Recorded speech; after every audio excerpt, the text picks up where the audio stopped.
The WWE Universe has just witnessed a moment that will be talked about for generations. A return so unexpected, so emotionally charged, and so explosive that it has completely rewritten the future of the Bloodline and the entire landscape of WWE.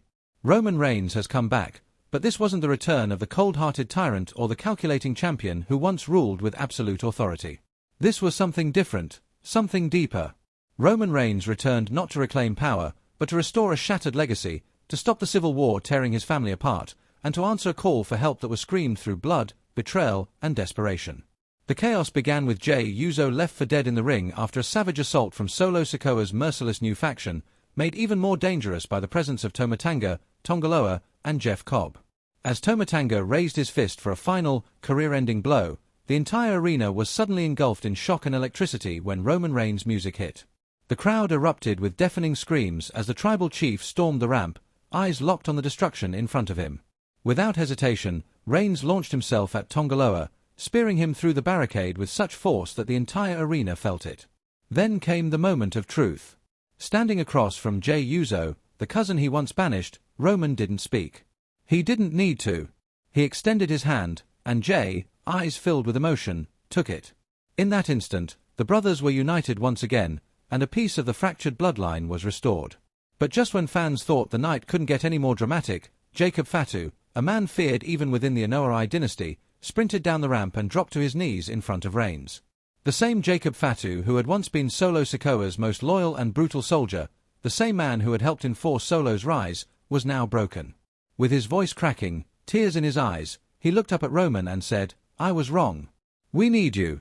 Solo's gone too far." That wasn't just a cry for help, it was a surrender. It was the sound of a family man realizing that loyalty to the wrong leader can destroy everything. Watching from backstage, Solo Sikoa's expression said it all.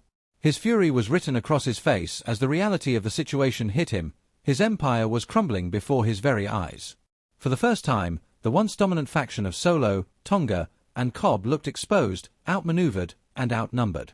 Meanwhile, Paul Heyman, who had gambled everything on a new alliance with Seth Rollins, Braun Breaker, and Bronson Reed, now found himself in a dangerous position.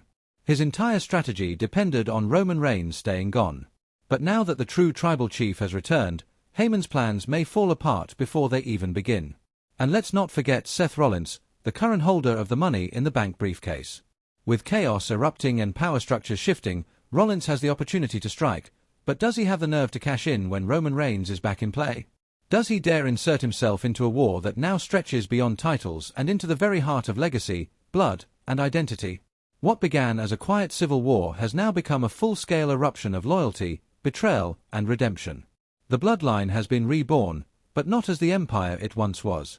This new alliance of Roman, Jey, and Fatu represents something else entirely. It's no longer about dominance. It's about rebuilding. It's about saving what's left before everything is lost.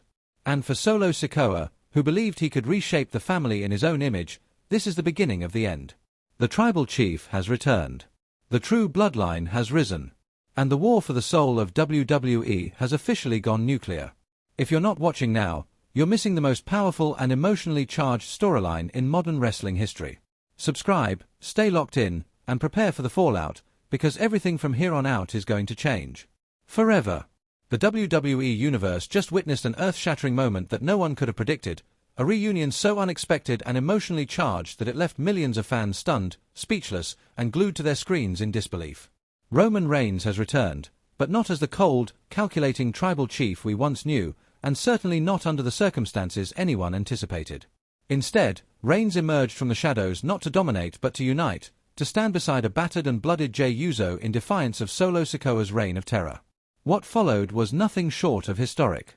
In a dramatic scene that will be replayed for years to come, Jacob Fatu, the fiercest warrior of the Anoa'i bloodline and once Solo's most trusted enforcer, abandoned everything and dropped to his knees before Roman Reigns in the center of the ring, his voice cracking as he begged the tribal chief to reclaim control and stop the madness unleashed by Solo's unchecked brutality.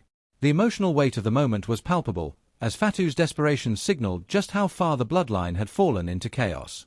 This wasn't just a return. This was a reckoning. Raw was already on fire, but what happened that night turned the bloodline saga upside down and shook the foundations of WWE storytelling.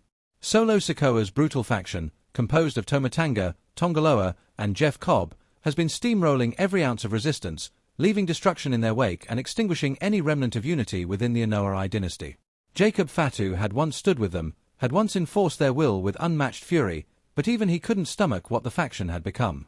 In the background of this unfolding civil war, Paul Heyman's new alliance with Seth Rollins, now Mr. Money in the Bank, alongside Braun Breaker and Bronson Reed, has been waiting patiently, lurking like vultures ready to exploit any vulnerability. With the bloodline in disarray and Solo's grip tightening, the chaos presented the perfect opportunity for Heyman's faction to strike. But Roman Reigns had other plans. When the lights dimmed and Reigns' theme hit the arena, time stood still. The crowd exploded into deafening roars as the tribal chief marched down the ramp with ruthless intent, his presence alone silencing every critic and drowning out every whisper of doubt.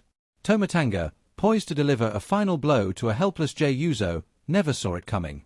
Reigns speared Tongaloa straight through the barricade like a man possessed, sending a chilling message to everyone watching. The king had returned, and this time he wasn't here to defend his throne, he was here to rebuild it. Standing face to face with Jey in the aftermath of the chaos, the silence between them was almost louder than the roar of the crowd. For a long second, nothing happened. Then, Reigns extended his hand.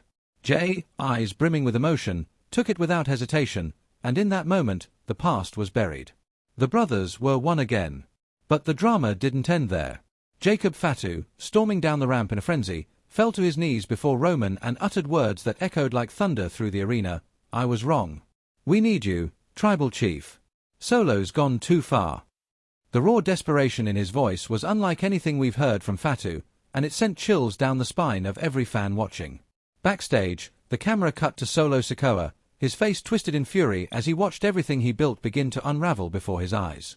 His empire, once so dominant, was now under siege. And for the first time since his rise, he looked rattled. 3 My